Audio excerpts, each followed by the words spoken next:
I served in the military. I worked on helicopters throughout my career in the military.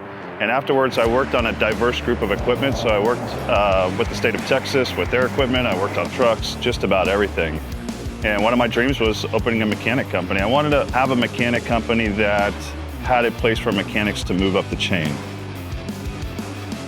So we run mechanics here at the yard that work out of the shop. We also have mobile mechanics that work out of service trucks.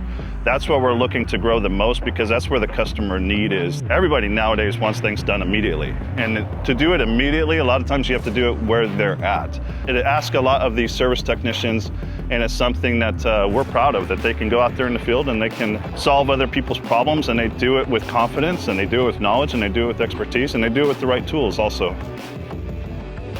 Knapheide, in my opinion, they've set themselves aside from the way that they are manufactured, the way that they're painted, the way that the bodies look.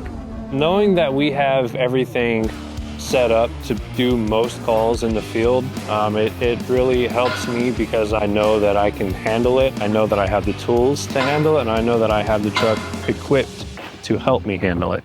So Knapheide definitely has the consistency and the quality that I look for, being that I'm in this truck every day and that I know it should have.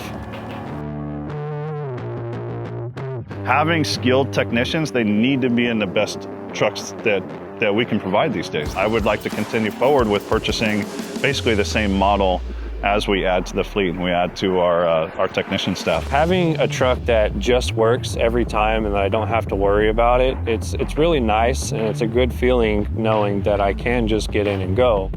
That's just what this environment and this industry asks for. We have to have the right tools on the truck, we have to have the knowledgeable technician, and we have to have the right truck to just go out there and do it. It's just not possible without that team.